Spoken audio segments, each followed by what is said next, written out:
Sige, puntahan naman natin itong statement ni Ferdinand Martin Romualdez.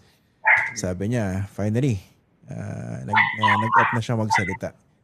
Teka muna, nakalusot ba siya doon sa plano niyang paglabas ng bansa? Pinigilan, di ba? Hindi. Hindi siya nakakuha ng clearance. Parang Hindi nakakuha ng isa sa trigger eh. Isa sa trigger. Yung ganun ba napa-statement? yung attempt na pag-freeze at saka yung attempt na pagharang. Parang Correct. Oh. Pero may point naman may point naman si Ombudsman Remulla eh. Dami-dami naman doktor magagaling dito eh, no? Bakit ba kailangan Singapore pa? Totoo naman. Diba? I agree. Pero si former Speaker Martin Romualdez may point din. Saan banda? May point din.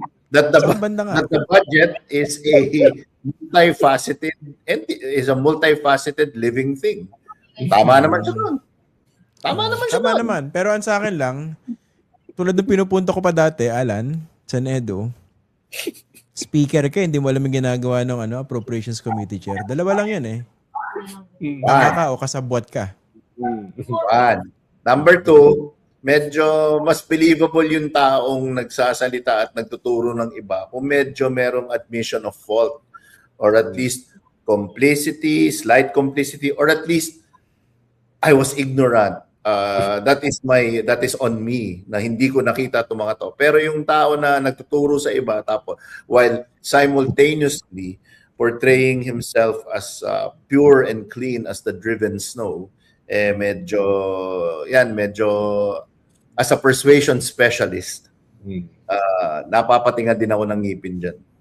Ito, basahin natin yung bahagi. Ang tinuturo niya kasi rito, actually, 3 yung tinuturo niya rito eh. Yung isa lang walang pangalan. Yung 2 pinangalanan niya eh, Jesus Cudero and Zaldico. Yung bahagi, sabi niya, records would show that I did not participate in those meetings and I was not privy to what exactly transpired during the deliberations. However, 2 people were instrumental in making those budget decisions. Jesus Cudero and Zaldico. Ang tanong ko rito, pagkatapos ng BICAM, di ba, nagkaroon pa ng small committee. Yeah. Babalik naman yan sa sa plenary eh. Hindi naman siya ordinaryong congressman na tipong aanga-anga. Ano bang pinag-usapan niyo dyan? Sige, okay na ako dyan. Speaker ka eh. Ganun-ganun na lang ba yun? Puntahan natin yung pangatlo na hindi niya pinangalanan. Executive. Si Baltimore. He who cannot be named. Yeah, sinave ko to eh kasi may may nagpadala ng full statement ni Martin Romualdez eh. Sino yun? Kumiyok agad Hindi naman kailangan mag-comment.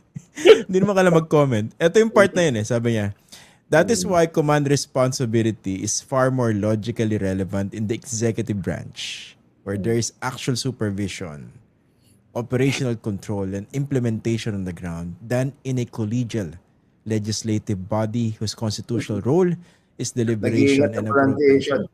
Oo syempre, baka mabanatan tayo rito eh. Yun, mukhang tinuturo niya rito, pinsan niya. Yung Pangulo.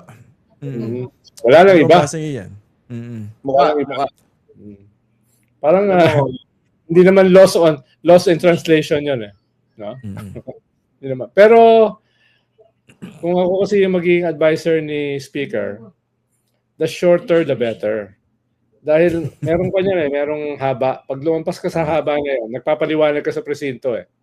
Dapat hindi masyado mahaba.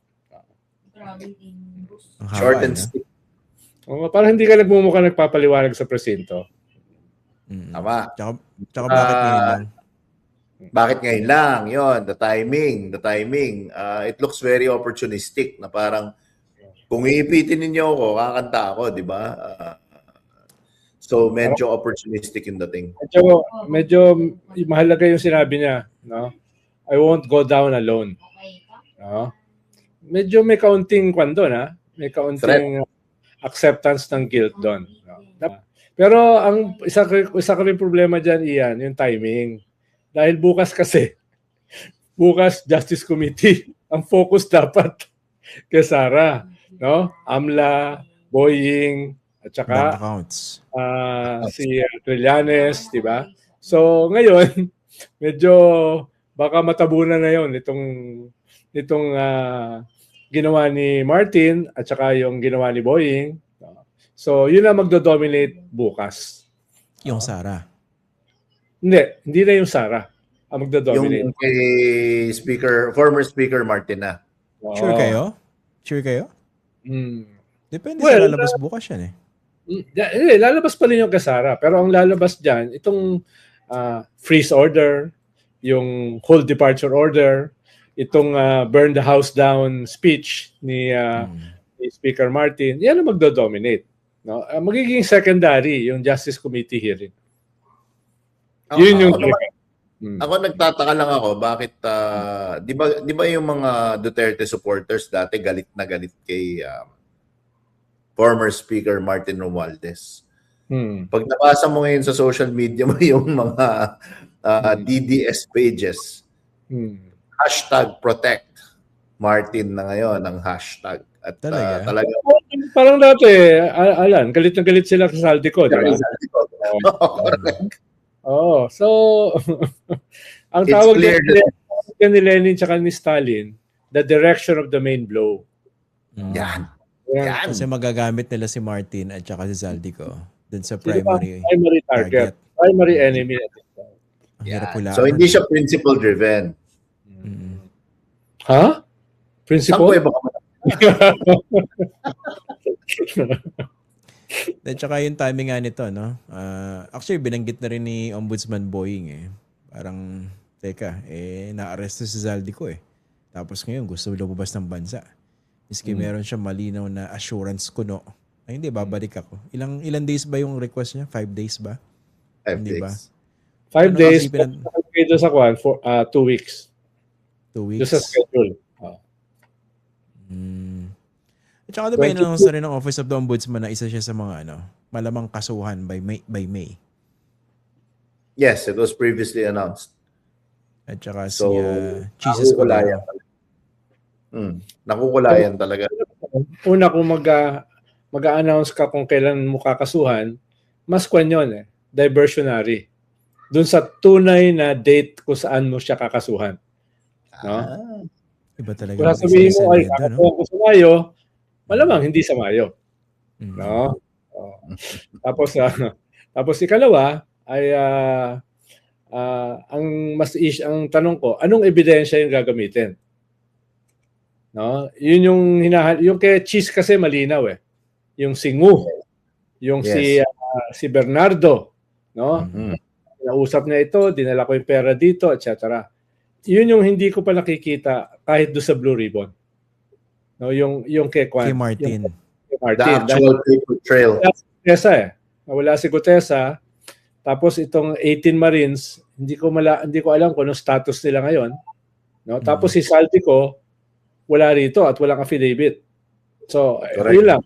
Baka yung pagkakuhan nila kay Saldico, yung magiging smoking gun.